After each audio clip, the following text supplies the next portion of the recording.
ఎంతోమంది కుష్ఠరోగులకు సేవ చేసి ఏ డబ్బు లేదమ్మా, ఏదో అందరూ ఆ పని చేస్తుంటే అందరు ఇవ్వడం వల్ల దాని కొరకు ఉపయోగించి అనేకులకు సహాయం చేశారు. ఇక మన మినిస్ట్రీ వాక్యంతో సేద తీర్చాలి. మనం చేసేది పరిచర్య ఏంటంటే గాయపడిన హృదయాలను, కృంగిపోయిన హృదయాలను, పాపం ద్వారా నశించిపోయి బాధను అనుభవిస్తున్న హృదయాలను సేద తీర్చి ఆదరించే మినిస్ట్రీ. కాబట్టి మినిస్ట్రీకి ధనం అన్నది ఉండదు, లాభం అన్నది ఉండదు. కాబట్టి ఎవరైనా సువార్త ద్వారా ధనవంతులు కావాలనుకుంటే అది చాలా తప్పు. ఆ విధంగా అనుకుంటే వాడు దేవుని ఇంతవరకు విన్నట్టుగా దేవుని దూరం అయిపోతాడు. చాలా సార్లు మనం ఏం చేస్తాము అని అంటే, మన క్రీస్తు సంఘాలలో ఉన్న పొరపాటు ఏంటంటే, మనం కొద్దిమంది ధనవంతులైనటువంటి వారే, ధనవంతులు అంటే వారు స్వతహాగా ధనవంతులు కాదు, కేవలం మినిస్ట్రీ అంటే ఈ సేవ ద్వారా మాత్రమే డబ్బు సంపాదించిన డైరెక్టర్లను, బైబిల్ కాలేజీలను పెట్టిన వారిని చూసి మనం కూడా ఆ స్థాయికి ఎదగాల అని అనుకుంటుంటాం. అది ఎప్పుడూ జరగదు. ఇంకొకటి, మనం రేపటి రోజు బ్రహ్మం గారు చెప్తారు స్వేచ్ఛావాదం గురించి. మనందరం వింటూనే ఉన్నాం, ప్రతిదీ మనకు తెలిసిందే వింటున్నాం, కానీ దాని గురించి ఆలోచించాం అంతే. స్వేచ్ఛావాదం కాదని చెప్పి, మనం డైరెక్టరిజం లేదని చెప్పి ఈరోజు మనం జోప్రైస్ గారు చెప్పింది కరెక్ట్ అని నమ్మినాం. ఏది వరకు నమ్మినాము? డైరెక్టరిజం తప్పు అన్న వాడికే మనం నమ్మినాం. ఎందుకంటే డైరెక్టర్లు మనకు వారు ఇవ్వవలసింది ఇవ్వకుండా వారు దాచుకోవడం బట్టి మనం దాన్ని మాత్రమే కరెక్ట్ అంటున్నాం.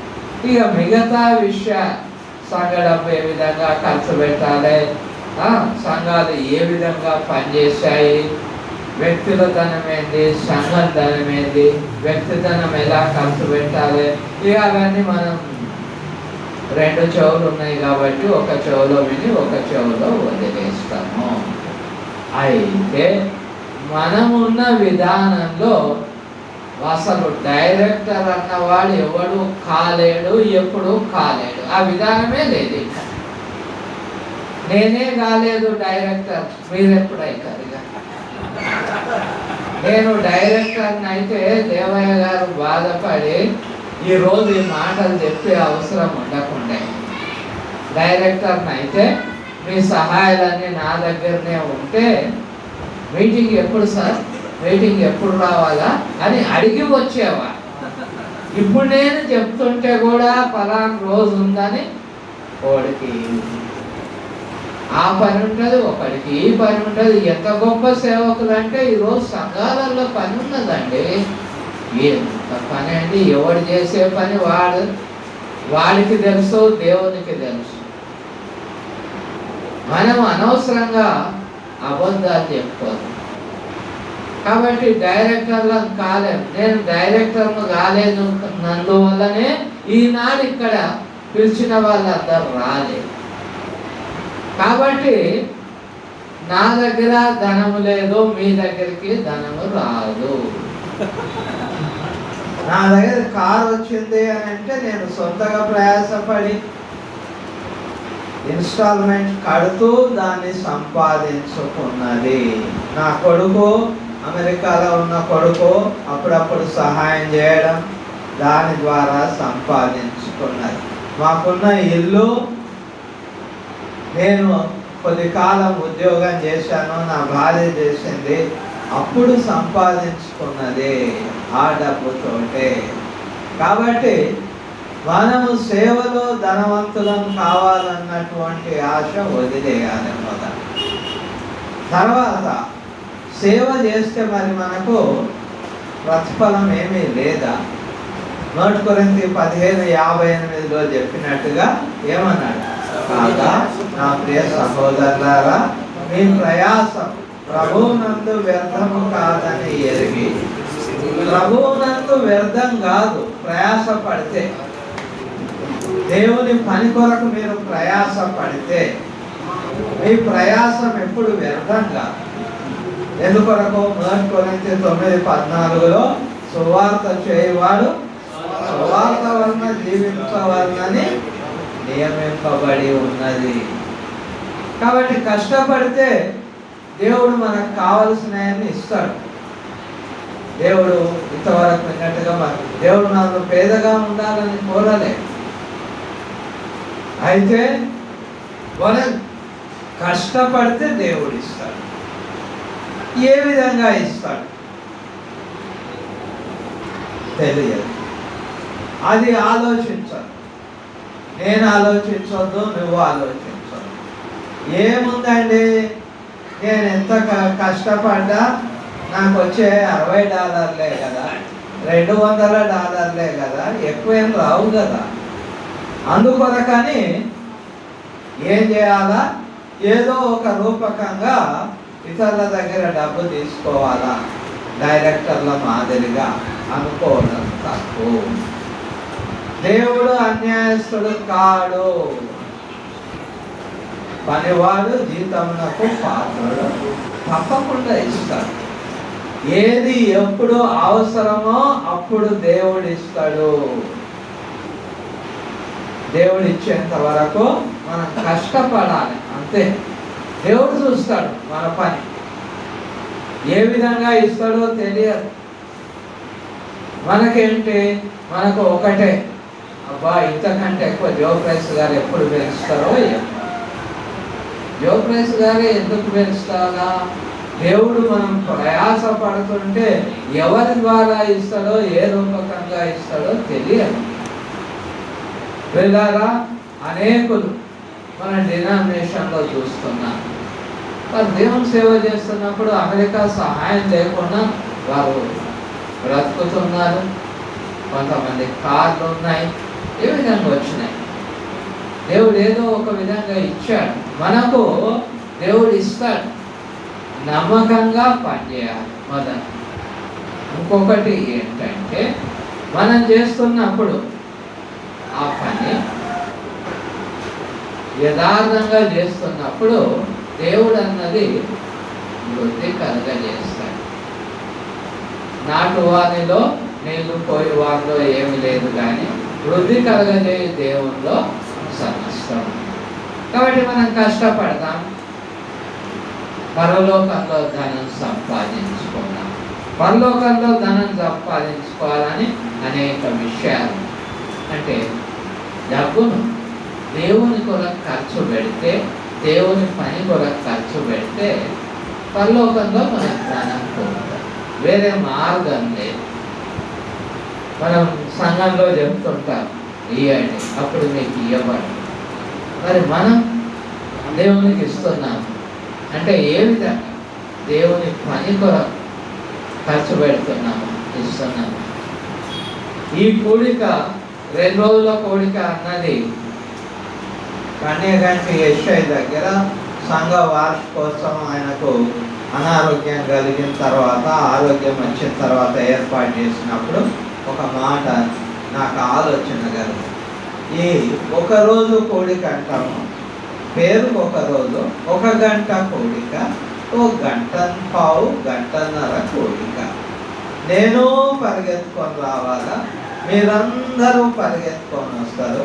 వచ్చి ఆ ఎండలో కాసేపు కూర్చొని 2 పాటలు పాడి వాక్యం విని మళ్ళీ భోజనం చేసుకొని పరిగెత్తుకొని పోవాలి. ఏ ప్రయోజనం? అందుకొరకు నాకు ఇంతకుముందే మన సామేల్ రాజు గారు, గోడా సామేల్ రాజు గారు ఇంతకుముందే అన్నారు, అందరూ ఇలా కూడికలు పెట్టాలా, అందరూ ఉండాలా. ఎందుకొరకు చర్చ్ బిల్డింగ్లు ఉన్నాయి. చర్చ్ బిల్డింగ్ లేకపోతే టెంట్ వేసి వాళ్ళ సంఘం ఉందలా, వాళ్ళ చర్చ్ బిల్డింగ్ లేదనుకోండి, ఆ సంఘం వాళ్ళు అక్కడ టెంట్ వేసి కూడిక పెట్టాలి. అది వాస్తవం. దేవుని పని అభివృద్ధి జరగాలంటే మనం ఖర్చు పెట్టాలి. అప్పుడు మనం పరలోకంలో ధనం కూడుతూ ఉన్నది. ఒకటి చివరిగా ఏంటనంటే డబ్బు అవసరం, కూర్చుకోవద్దు అని అంటే కష్టపడి సంపాదించాలి, కానీ ఆశతో కూర్చుకోవద్దు. కూర్చుకోవడానికి ఆ మాట ఎందుకు అన్నాడనంటే ఇశ్రాయేల్ సంఖ్యాకాండ గ్రంథంలో 16వ అధ్యాయం అనుకుంటారు, వారికి మన్నా కురుస్తున్న సందర్భంలో మీకు తగినంత కూర్చుకోమన్నాడు. ఇంటికి మనిషికి ఒకరికి ఎంత కావాలనో అంతనే కూర్చుకోవాలి. అంటే కొందరు ఎక్కువ కూర్చుకున్నారు, ఓ మీరుతో కొలిస్తే అంతే అయింది, ఎక్కువ కాలేదు. అంటే నీకు తగినంత దాని కొరకు ప్రయాసపడు. ఆ ప్రయాసంలో కూడా దేవుడు తగినంత ఇస్తాడు. ధనవంతుడైపోవాలనే ధనాపేక్ష కావలసినంత డైరెక్టర్లు సంపాదించినంతగా లేదా ఇంకెవరో సంపాదించినంతగా మనం ఎప్పుడూ సంపాదించలేము, సంపాదించకూడదు. ప్రేమైన దేవుని వెళ్ళారా అయితే కూర్చుకొనవద్దు అంటే ధనాపేక్షతో ఉంటుంది. ధనాపేక్ష సమస్తమైన మీ అందరికి తెలుసు, నాకు తెలుసు. ధనాన్ని అపేక్షించడం అంటే ధనం ఎటువంటిది అంటే అందరూ అంటే ధనాశ ఉన్నోడు అందరూ ఆశపడతారు, పేదోడే అని కాదు, ధనవంతులు కూడా ఆశపడతారు. ధనాపేక్ష కూడా.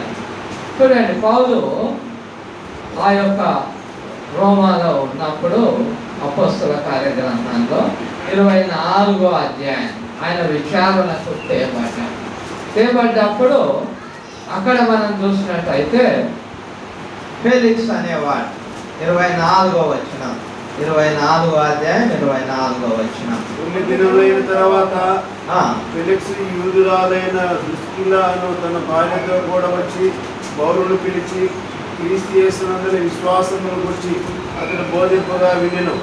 అప్పుడు అతడు విని నీతిని గురించి, ఆశ్చర్యగ్రహమును గురించి, రాబో విమర్శను గురించి ప్రసంగించుండగా ఫెలిక్స్కు మిగులు భయపడి ఇప్పటికి వెళ్ళుము, నాకు సమయమైనను నేను పిలిపించునని చెప్పాను. తర్వాత పౌలు వలన తనకు ద్రవ్యము దొరుకునని ఆశించి మాటికి అతన్ని పిలిపించి అతనితో సంభాషణ చేయించుండెను. ఇక్కడ చూడండి, ఫెలిక్స్ ఒక అధిపతి, రోమా ప్రభుత్వంలో అధికారం కలిగిన వాడు. అయినా ధనవంతుడైన, అధికారం ఉన్న, ధనాశ ఉన్న పౌలు పిలిచి పౌలా ఎందుకు పిలిచిండు? పౌలు మాటికి పౌలు వల్ల ఏదన్నా డబ్బు దొరుకుతుంది. ఏ విధంగా దొరుకుతుంది? బహుశా పౌలు అంచందిస్తారే ఏదో అనుకొని మాటి పిలిచి వాక్యం వింటాన్ని నటన చేసి పౌలు ప్రసంగం చేస్తున్నాడు. పౌలు మంచి ప్రసంగికుడు, మనందరికంటే ఆయన తెలుసు. అందుకొరకే బోధించేటప్పుడు కూడా ఆడియన్స్ చూడాలి. ఏదో బోధించేది కాదు, సందర్భాన్ని బట్టి బోధించాలి. సందర్భాన్ని బట్టి బోధించకుండా పెళ్లిలో సావు మంత్రం, సావులో పెళ్లి మంత్రం, ఈ విధంగా కాదు. పౌలు ఏం చేసాడు? ఫెలిక్స్ మనసు తెలుసు, వీడికి అధికారం ఉన్నా, డబ్బున్నా, వీరికి ధనాపేక్ష. అందుకొరకు ఏం బోధించిండు? నీ రాబో విమర్శను గురించి, తర్వాత నీతి గురించి, ఆశా నిగ్రహం, కంట్రోల్, ఆశ నిగ్రహించుకో, ఎక్కువ ధనం కొరకు ప్రయాసపడొద్దు అంటే వాడికి భయం అయిపోయి చాలు తర్వాత ఈ ప్రసంగం వాడికి పౌలు పిలుస్తున్నాడు, ఏదో మాట్లాడుతున్నాడు, ఇక ప్రసంగం వద్దు. ఎందుకంటే పౌలు వల్ల ఆశా నిగ్రహం గురించి చెప్తాడు, నీతిని గురించి ఎందుకు చెప్తాడు? డ్రొసిల్లా అనే యోధురాలు వీడు ఉంచుకున్నాడు, ఫెలిక్స్ సొంత భార్య కాదు. అందువల్ల నీతిని గురించి, వ్యభిచారం తప్పు అంటాడు, మళ్ళీ ప్రసంగం వద్దు, ఆశా నిగ్రహం వద్దు, ఆశా నిగ్రహం ఉండాలా మంచిది కాదంటాడని వద్దని ఇక ప్రసంగాలు వద్దులేండి పౌలు గారు అని మాట్లాడుతున్నాను. వీళ్ళారా అందుకొరకే ఆశ వేరు. ఆశ, ధనం మీద ఆశ సమస్త కీడులకు మూలం. దేవుని దాసులమైన మనం దేవుడు మనకు ఏది ఇస్తాడో, ఆయన చిత్త ప్రకారంగా ఏది ఇచ్చినా దాన్ని బట్టి దీవించబడతాం. వీళ్ళగా నాకు ఇది కావాలా అది కావాలా అని మనం అడిగే అవసరం లేదు. సేవలో ఎవరికి ఏది అవసరమో దేవుడు ఇస్తాడు, చేస్తున్నాం. ఇచ్చిన దానికి మనం ఎంత పని చేస్తున్నాం, ఎంత చేస్తూ ఉంటే దేవుడు ఇస్తాడు. కాబట్టి మనం అందరం కూడా దేవుని దాసులం, పరిచర్య చేస్తూ ఉన్నాం, ఆత్మలను సేద తీరుస్తున్నాం. పాపంలో ఉండి బాధపడుతున్న ఆత్మలను సేద తీరుస్తున్నాం. వాక్యం ద్వారా వారిని గొప్ప మేలు చేసి రక్షణ వైపు నడిపిస్తున్నాం. కాబట్టి మనము ధనవంతులు కావాలి అని అనుకుంటే, ఒకవేళ మనం ఎన్నుకున్న ఈ వేదం, ఈ మార్గం తప్పు, మనం ఎన్నుకున్నటువంటి ఈ పని తప్పు, దీని ద్వారా ధనవంతులం కాలేదు. అంటే ధనవంతులు కాలేదు అని అంటే, ధనవంతులు అయిన వారందరూ అని అంటే ఏ విధంగా అయినరో నాకంటే ఎక్కువ మీకు తెలుసు. ఒకరొకరు ఏం చేస్తారు అని అంటే, పిల్లలను పిలిపించి మేము గుడివారికి ఆశ్రమం పెట్టినామని, గుడివారికి మేము ఒక ఆశ్రమం పెట్టినాం, సహాయం చేయండి అని అమెరికాకు ఉత్తరాలు రాస్తున్న సందర్భంలో ఒక ఆయన చెప్పాడు నాకు, బహుశా డేవిడ్ కూడా తెలుసు అంటారు. ఏం చేసిండంటే, పిల్లలందరూ మీద కళ్ళు మూసుకోండి ప్రార్థన చేస్తా అంటే, కళ్ళు మూసుకున్న తర్వాత ఫోటో తీసి వీళ్ళందరూ గుడివారండి, గుడి పిల్లలు వీళ్ళకి డబ్బు పంపండి అని తెప్పించుకున్నారు. ఓ డినామినేషన్ ఆయన అది. కాబట్టి అలాంటి అన్యాయాలు, మోసాలు అవి సరి అయినవి కావు. విలువైనటువంటి రక్షణను పోగొట్టుకుంటారు. అన్యాయం సిరి విషయంలో మీరు నమ్మకంగా లేకపోతే నిజమైన సత్యమైన ధనాన్ని ఎవడు మీకు అప్పగిస్తాడు అన్నాడు పౌలు. కాబట్టి డబ్బు విషయంలో జాగ్రత్తగా ఉండాలి. అందరికి అవసరం. ఆశ వేరే, దురాశ వేరే. ఆశపడాలి, మనకు కావాల్సిన వాటి కొరకు ఆశపడి దేవుణ్ణి అడిగి కష్టపడాలా. దురాశతో మనం అన్యాయంగా సంపాదించాలని అనుకోవాలి. శ్రద్ధగా విన్నందుకు మీ అందరికీ వందనాలు. కిషోర్ మధ్యాహ్నం క్లాస్ ఎందుకు వద్దన్నాడో ఇప్పుడు అర్థమైంది. వాళ్ళు ఏర్పాటు చేస్తూ ఉంటారని. కానీ నా ఉద్దేశం ఏంటంటే, ఏర్పాటు చేసేవారు చేస్తారు. మేము వచ్చిన వాళ్ళం అందరం మేము ఒట్టుకుంటే ఎండ ఎక్కువ కొడుతుంది, చెమటలు వస్తాయి. కాస్త పాటలు పాడి వాక్యం వింటుంటేనన్నా ఆ వేడిని మర్చిపోతామని క్లాస్ జరపాలనుకున్నాను. రేపు ప్రియుల దయచేసి అందరూ 9:15 లోపల రండి.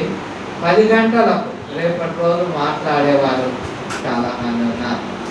యశ్పదం గారు ఉన్నారు, మరి మన వెంకయ్య గారు ఉన్నారు, బ్రహ్మం గారు ఉన్నారు, శ్యామ్ ఉన్నాడు, మరి నానిబాబు ఉన్నాడు.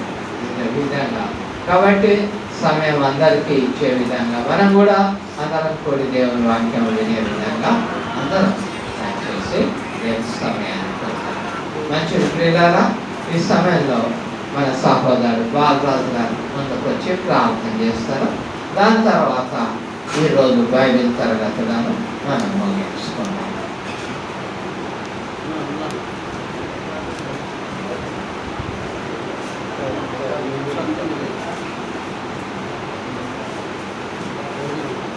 ప్రార్థన చేసుకున్నాము. అందరు తలలో వచ్చి కళ్ళు మూసుకొని మీరు దేవుని వైపు నుంచి ప్రార్థనలు ఎక్కిరించాలని ప్రేమతో మీ అందరినీ కోరుతా ఉన్నాం. ప్రార్థన చేసుకున్నాము. మహోన్నతుడ, సమాధికరమైన దేవానికి స్తోత్రములు అయిన ప్రత్యేకమైన సమయంలో ఈ సన్నిధిలో గడపచ్చు తండ్రి, ప్రార్థన చేసే భాగ్యాన్ని ఇచ్చినందుకు మీకు స్తోత్రాలు చూపిస్తాము తండ్రి. అయా ఈ తమపేట పట్టణంలో స్థానిక క్రీస్తు సంఘం ద్వారా తండ్రి ప్రీచర్స్ బైబిల్ క్లాస్ ఏర్పాటు చేసి మనకి స్తోత్రాలు.